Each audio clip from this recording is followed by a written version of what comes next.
Hallo und herzlich willkommen zu meinem neuen Video. Das T-Modell wird heute die Hauptrolle spielen. Ich werde gleich den 30 Jahre alten Tank ausbauen und jetzt fragst du dich bestimmt, das ist so aufwendig, warum will er das eigentlich machen? Die Antwort auf diese Frage sieht man hier.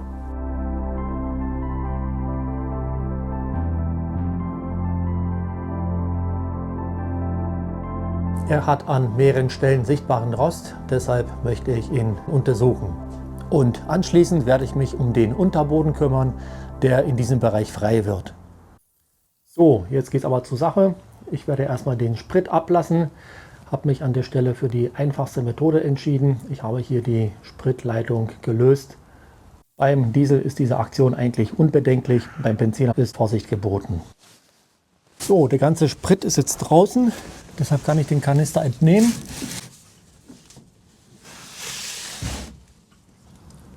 Und damit hier keine Sauberei entsteht, werde ich die Leitung verschließen.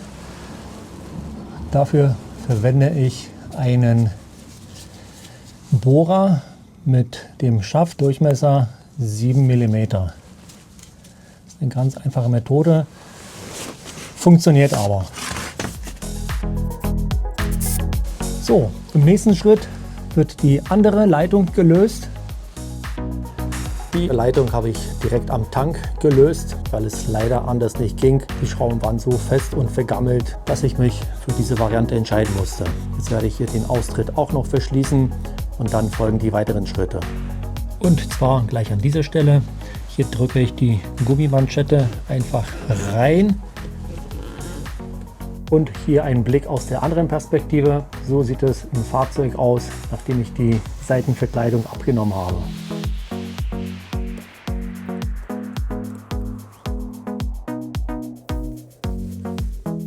Also die Manschette wurde erfolgreich entfernt und so sieht es von außen aus. Jetzt werde ich die Arbeiten eine Etage tiefer verlagern. Hier befindet sich eine weitere Manschette. Sie wird ebenfalls gelöst. Ich ziehe sie jetzt einfach ab und verschiebe nach unten.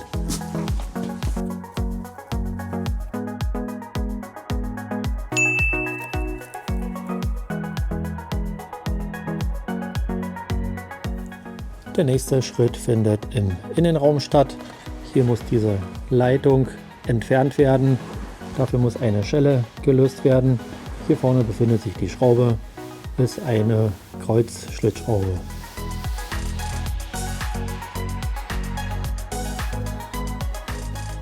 So, jetzt habe ich den Schlauch abgezogen und werde die Arbeiten nach unten verlagern.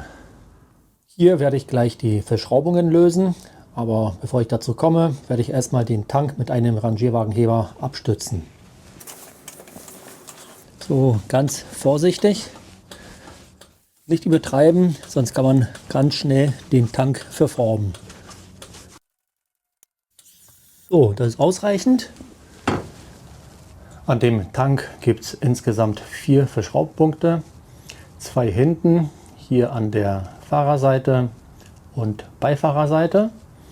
Leider lassen sich die beiden Schrauben nicht lösen, deshalb muss ich eine andere Lösung anwenden. Ich werde diese Schraube lösen. Sie befindet sich an der Fahrerseite und die andere an der Beifahrerseite. Beide Schlüsselweite 13 mm. Und jetzt an der vorderen Seite des Tanks. Hier haben wir die 2 weiteren Verschraubpunkte. Das ist der erste und der zweite da hinten. Beide Schlüsselweite 13 mm.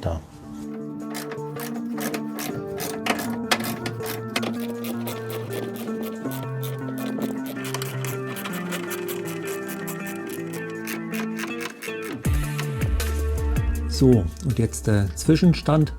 Ich habe alle Schrauben gelöst. Jetzt muss die Halterung mit dem Gewindestift entnommen werden auf beiden Seiten. Hier ergibt sich aber ein Problem. Die Gewindestifte sind so lang, dass man das hier nicht rausbekommt. Deshalb habe ich an der Stelle hier gekämpft und es ist mir doch noch gelungen, die Mutter zu lösen.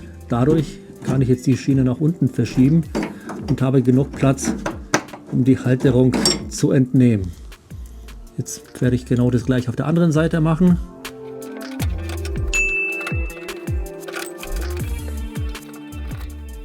Mit diesem Verschraubpunkt werde ich mich später beschäftigen.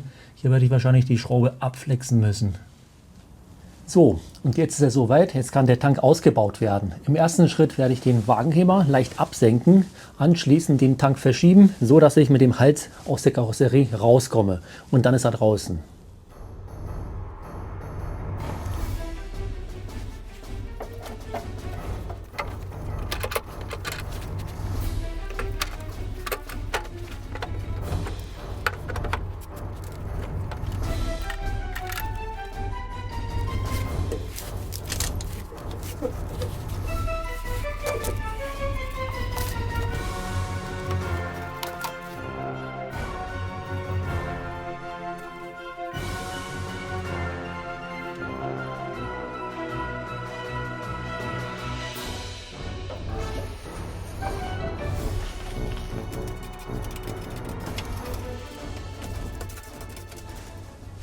So, der Tank ist endlich draußen, aber bevor ich mir seinen Zustand anschaue, werde ich noch einen kurzen Blick auf den Unterboden werfen.